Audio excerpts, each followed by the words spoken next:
pagi pemirsa, semangat pagi. Apa kabar Anda di hari ini? Senang sekali berita Papua hari ini dapat kembali menjumpai Anda bersama saya, Cynthia Delima. Sejumlah informasi penting dan menarik akan kami hadirkan untuk Anda. Berikut 3 di antaranya.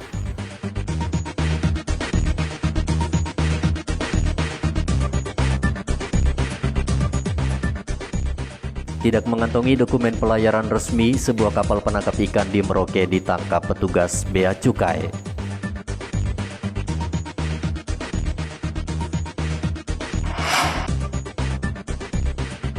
Kumpulkan pengurus KONI se-Indonesia, Gubernur dan Pangdam Cendrawasih, pastikan Papua siap menggelar PON ke-20.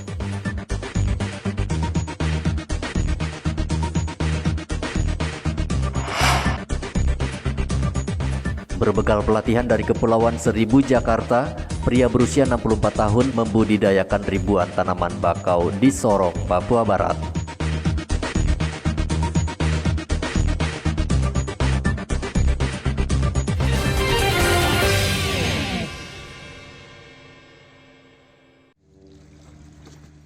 Tim Keamanan Laut Kantor Bea dan Cukai Merauke menangkap sebuah kapal nelayan di perairan Arafuru, Merauke yang tidak memiliki izin operasional dan izin berlayar. Ini bisa dipastikan setelah petugas Bea Cukai melakukan pemeriksaan menyeluruh.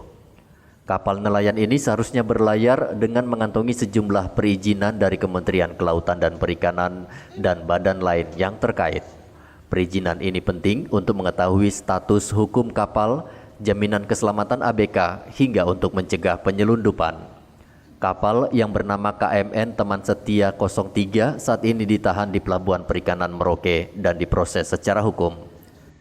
Kantor wilayah Bea Cukai khusus Papua sudah melakukan penegahan satu unit kapal ikan Teman Setia 3 yang pada saat berlayar tidak mempunyai izin dari teman-teman KKP, ya.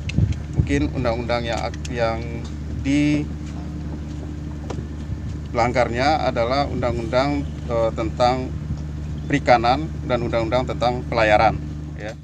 Bea Cukai juga akan memeriksa 4 orang anak buah kapal nelayan serta pemilik kapal. Kapal nelayan bertonase kecil yang menangkap ikan di perairan Merauke kerap kali ditemukan tanpa dilengkapi izin dan dokumen lengkap. Muhammad Ridwan melaporkan dari Merauke, Papua.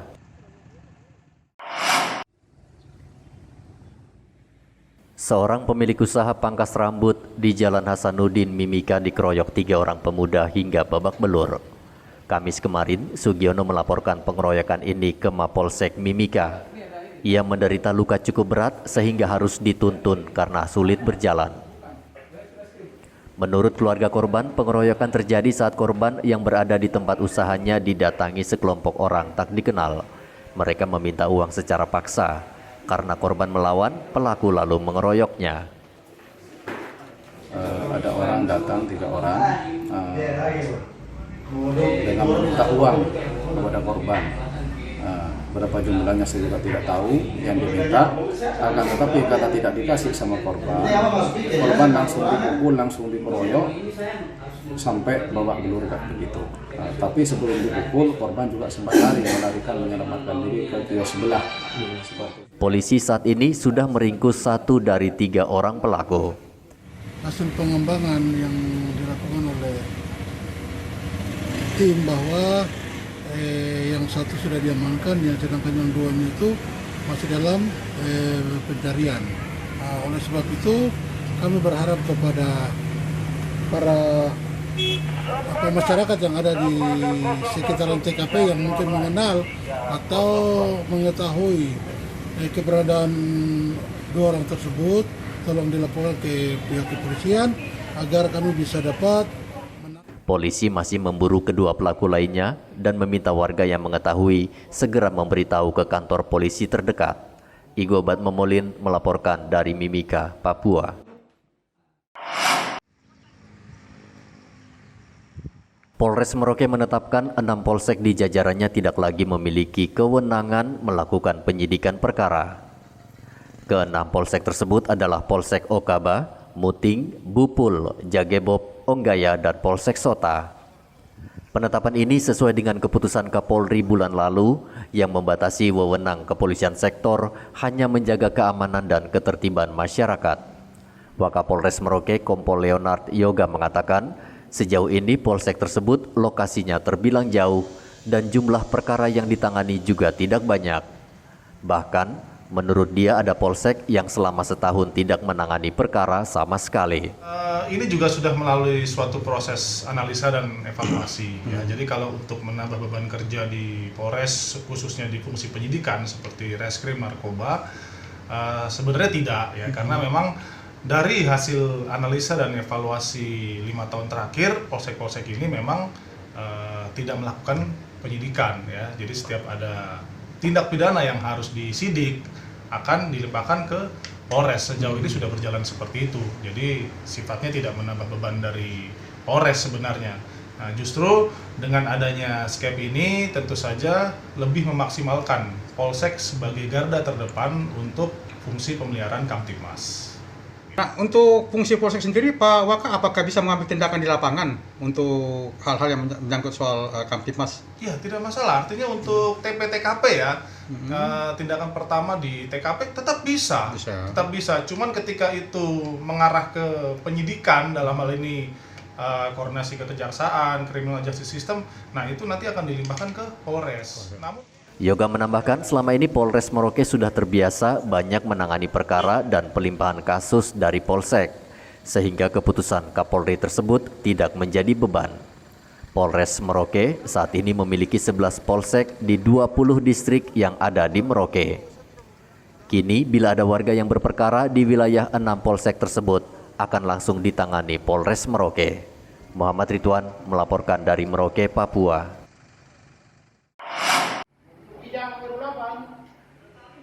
Sumartini, si pemilik warung makan di Jalan Hasanuddin, Mimika ini akhirnya melaporkan kasusnya Rabu lalu ke polisi. Kawanan pencuri membobol warungnya sehingga ia menderita total kerugian mencapai 10 juta rupiah. Ia mengatakan pencuri masuk dengan cara membobol pintu belakang, lalu membawa peralatan audio seperti ampli seharga 8 juta beserta sejumlah barang jualan kiosnya yang berada di dalam etalase. Di situ jam 3, habis itu jam 4. Nah, setelah dia datang itu ada orang temannya, mungkin temannya tidak tahu ya. Datang terus dua orang. Tidak ada CCTV? Tidak ada, saya belum pasang karena saya pikir tak terlalu berharga. Cuman kan maksudnya gini loh, daripada kita diamkan kan, kita biar lapor atau biar tahu juga bahwa kita juga. Karena saya curiga dia, makanya saya sudah kasih fotonya tadi sama adik-adik. Berdasarkan laporan korban, Polsek Mimika Baru saat ini tengah mencari si pencuri. Dari Mimika, Papua, Igobat Momolin melaporkan.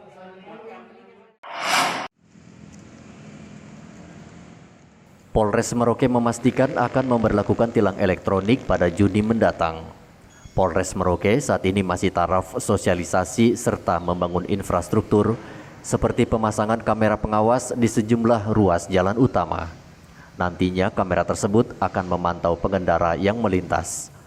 Pengendara yang melanggar lalu lintas akan terekam kamera, kemudian polisi akan membawa data rekaman beserta surat tilang ke alamat pengendara yang tertera di STNK atau BPKB. Kamera ini akan merekam dan memfoto pelanggaran-pelanggaran masyarakat. Ketika pelanggaran ini terekam, datanya langsung akan dikirimkan ke operator, dicek di sistem database kami yaitu ERI. Setelah itu akan dikirimkan surat tilang ke rumah oleh pos, dan dalam jangka waktu 8 hari pelanggar ini harus melakukan konfirmasi. Bentuk konfirmasi itu dapat melalui datang ke kantor lantas langsung atau tidak dapat melalui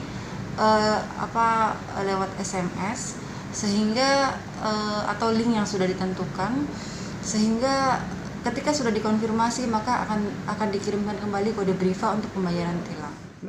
Saat ini Satlantas Polres Merauke sedang menunggu kiriman peralatan pendukung dari Korlantas Mabes Polri. Sistem tilang elektronik sudah diterapkan di sejumlah kota besar di Jakarta dan kota lainnya. Dengan sistem ini, polisi tidak lagi menilang pengendara di jalanan. Semua kejadian akan terekam dan terukur dengan sistem teknologi canggih sehingga lebih akurat dan efisien. Muhammad Ridwan melaporkan dari Merauke, Papua.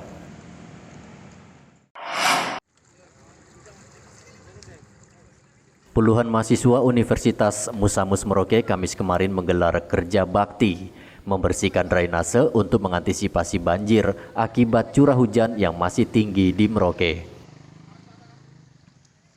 Mereka mengangkut sampah yang menyumbat drainase agar air tidak meluap dan membanjiri badan jalan. Para mahasiswa membersihkan drainase mulai dari Jalan Para Komando hingga ke Jalan Misi. Kegiatan apa ini? Ini kita dari Himpunan Mahasiswa Teknik Sipil sedang kegiatan untuk masyarakat, Pak. Untuk kayak kepedulian kita terhadap drainase karena ini kan musim hujan. Jadi kita bagaimana karena pasti banyak sampah-sampah ya kan dari sampah bawaan. Jadi supaya tidak tersumbat jadi kita kasih bersih gitu. Ini ada berapa titik untuk drainase yang dibersihkan? Ada 4. Ada 4 ya. Nah, ini berapa teman-teman dilibatkan dalam kegiatan ini? Ada berapa banyak? Ada sekitar 70-an dengan. Saat ini curah hujan di Merauke masih sangat tinggi. Pekan lalu BMKG memprediksi musim kemarau akan mundur sehingga warga diminta tetap waspada terhadap ancaman banjir. Muhammad Ridwan melaporkan dari Merauke, Papua.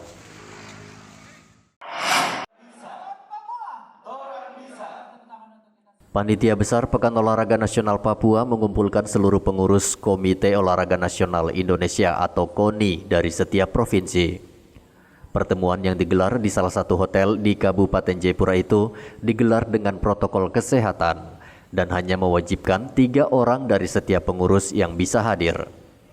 Di hadapan mereka, panitia pun memperlihatkan sejauh mana Papua mempersiapkan diri dari segi keamanan, lokasi pertandingan hingga kesiapan akomodasi. Gubernur Papua Lukas NMB memastikan situasi di Papua sejauh ini aman untuk penyelenggaraan PON ke-20. Sehingga seluruh atlet dan pengurus cabur tak perlu khawatir.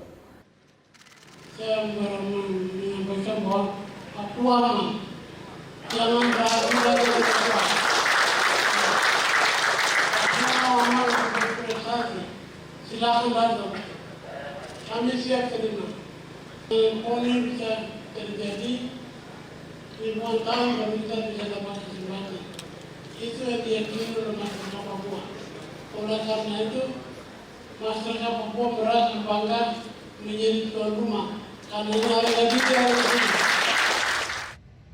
Sementara itu, Kodam 17 Cendrawasih akan mengerahkan 5.000 personel untuk membantu polisi dalam mengamankan PON ke-20 yang akan diselenggarakan di 4 kabupaten. Pangdam juga akan meminta bantuan Mabes TNI jika pasukannya di Papua kurang. Tidak perlu khawatir, kami di sini TNI dan Polri siap mengamankan baik itu atlet, ofisial, pendukung, dan semua masyarakat yang hadir dalam pelaksanaan PON 20 ini. Jadi kami TNI, baik dari TNI Angkatan Darat, Kodam, kemudian Lantamal, dan Lanut, kemudian kepolisian, itu siap membackup dan siap mengamankan. Jadi tidak perlu ada yang dikhawatirkan sama sekali. Kami siap diturunkan. Presiden Joko Widodo telah memerintahkan seluruh kementerian untuk mendukung PON ke-20 di Bumi Cendrawasih yang akan digelar pada 2 hingga 15 Oktober mendatang.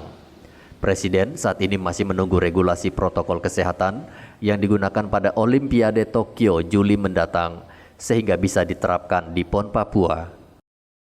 Hendra melaporkan dari Kabupaten Jayapura, Papua. Selvianus Yowe, Ketua RT 1 Kelurahan Sempan, Kabupaten Mimika, Kamis kemarin mendatangi Mapolsek Mimika Baru. Ia melaporkan mantan Ketua RT sebelumnya yang menganiaya di bagian kepala saat rapat bersama Ketua RT lainnya di Kelurahan Sempan. Selvianus Yowe mengatakan dirinya memang sudah tidak disukai ketika baru menjabat Ketua RT. Diduga pelaku kesal jabatannya sebagai Ketua RT diganti dirinya. Tidak puas. Jadi sebelumnya dia sudah lakukan ancaman,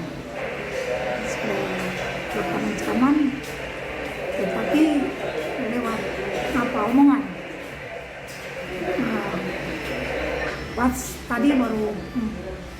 ikuti pertemuan baru langsung ya lampiaskan. Selvianus sendiri ingin polisi membantu agar kasusnya diselesaikan secara baik-baik. Igobat Momolin melaporkan dari Mimika, Papua.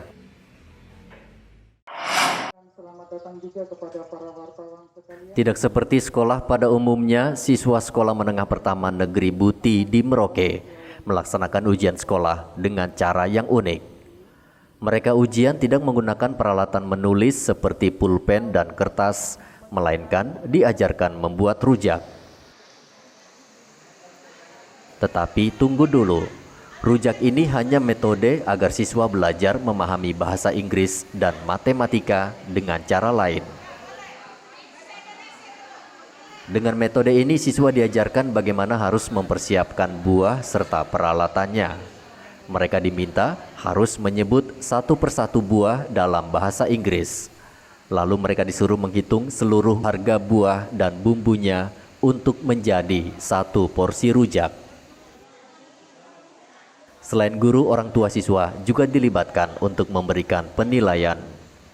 Hari ini adalah tematik kolaboratif, yang dipilih adalah membuat rujak dari buah-buahan yang ada di sekitar lingkungan sekolah. Seperti itu. Juga bisa dari orang tua, rumah orang tua. Kalau memang tidak punya bisa dibeli di pasar. Untuk bisa diadakan untuk didatangkan ke sekolah ini. Nah, kenapa harus praktek seperti itu, Bu? Ya. Membuat rujak buah-buahan? Ini adalah terobosan yang dibuat oleh kepala sekolah kami. Kepala sekolah kami adalah orang yang sungguh luar biasa, orang yang inovatif, kreatif, dan untuk memikirkan karena dalam belajar ini adalah dalam ujian ini adalah kebebasan, kemerdekaan anak-anak untuk menikmati apa yang mereka pelajari selama ini. Supaya kedepannya SMP Negeri Buti ini boleh jadi sebagai sekolah percontohan dan menjadi panutan bagi masyarakat, khususnya orang Marinir Buti. Dalam metode ujian membuat rujak ini, siswa diharapkan mampu mengaplikasikan semua bidang studi pelajaran, mulai dari membuat rujak itu sendiri, belajar berbahasa Inggris, hingga menghitung. Semenjak ujian nasional ditiadakan, sekolah harus lebih kreatif membuat materi ujian sendiri, agar lulusannya nanti bisa bersaing di lapangan pekerjaan. Muhammad Ridwan melaporkan dari Merauke, Papua.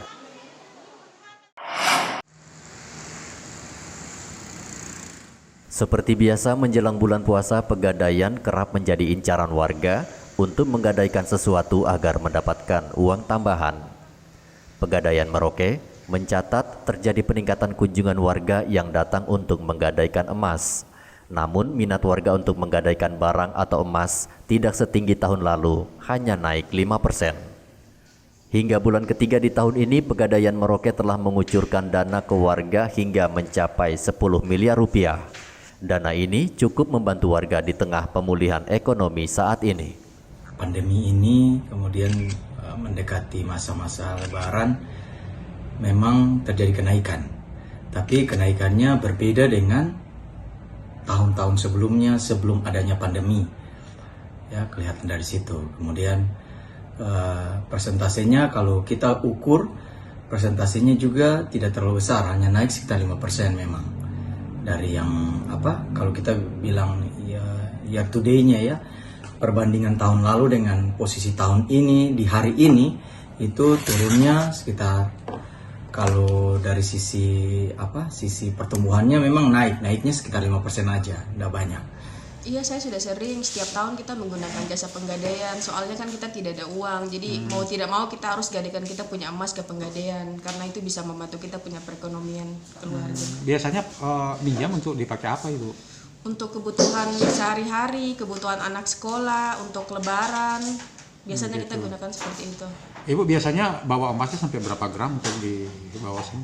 Saya biasanya bawa sampai 10-15 gram itu. Nanti kalau ditebus mungkin akhir-akhir tahun baru bisa ditebus. Kalau sudah ada uang baru kita tebus. Sampai berapa bulan sampai nebusnya itu, Bu? Sekitar 6 bulan begitu baru saya bisa tebus kembali itu.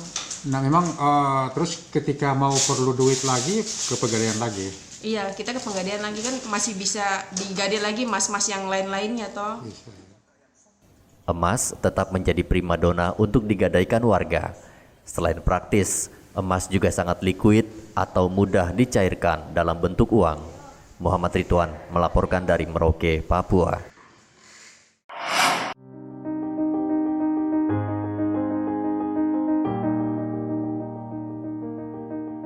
Tanaman bakau merupakan tanaman penting untuk menyangga kawasan permukiman di pesisir agar tidak terkikis air laut.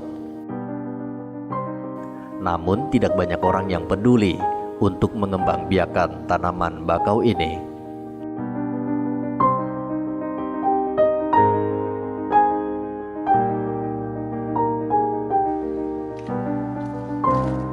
Yonasau adalah salah satu orang yang sadar bahwa tanaman bakau bisa menyelamatkan wilayah permukiman dari abrasi laut.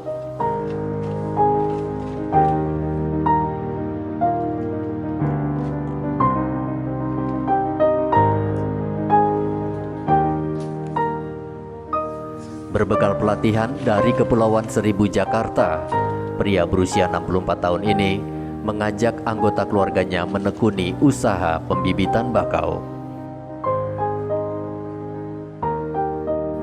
Usaha pembibitan bakau ini sudah ia lakukan sejak tahun 2018.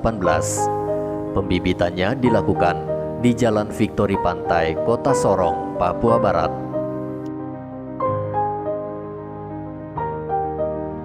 Dari hasil kerja keras, Yonas dan keluarganya sudah menghasilkan ribuan bibit bakau. Sudah berapa banyak yang sudah Sudah ditanam kurang lebih 10.000. Itu inisiatif awal itu untuk mau menanam mangrove ini dari mana idenya? Jadi kalau pertama kali saya punya ide itu, kalau saya sudah kembali dari studi banding, saya harus kembangkan mangrove. Tapi kenyataan saya tidak punya anggaran. Sampai tahun 2016 Pak Juli Kambuk datang ketemu saya, terus dia kasih uang perancang. Jadi saya tempat masyarakat ini kami tanam kurun waktu kami kokar kurun waktu 3 bulan. 3 bulan selesai, terus penanaman.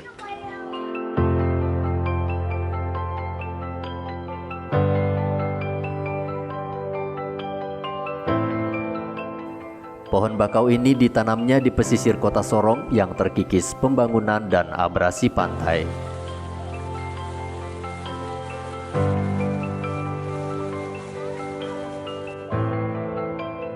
Selain itu, pemerintah juga kerap membeli bibit bakau Yonas untuk disemaikan pada sejumlah kawasan.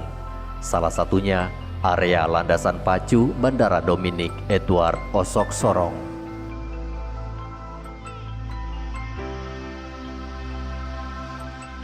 Tidak mudah untuk melakukan pembibitan. Dibutuhkan waktu selama 3 bulan, mulai dari pemilihan anakan di hutan, hingga bakau layak ditanam di lahan yang kritis. Terus saya pesan kalau kita tanam, kita sama-sama rawat. Tapi kenyataan dari belakangnya, tanam lepas anggaran habis-habis. Ya tinggal begitu aja hentam. Mau ada yang kering kah, ada yang patah kah, itu saya tidak tahu. Yang dinas yang tanam itu juga tidak tahu. Setiap kali penanaman itu kemungkinan untuk gagal berapa banyak Bapak? Kalau menurut pengalaman saya, kalau paling tinggi itu dari 2000 itu bisa gagalnya bisa sampai 200 sampai 300. Pengaruhnya alam, hujan, terus hama-hama lain. Ada orang-orang sengaja juga potong, patah. Jadi kita tidak punya insentif untuk jaga, dirawat, jadi begitu sudah.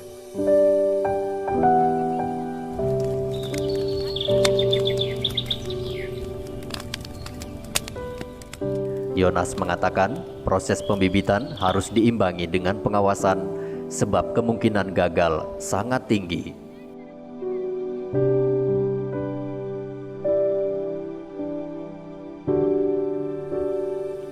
Kreativitas dan kerja keras Yonas patut ditiru. Selain bisa merawat lingkungan hidup, usaha pembibitan bakau milik Yonas juga merupakan bisnis yang menguntungkan. Dari Kota Sorong, Papua Barat, Sadrak Wanggai melaporkan.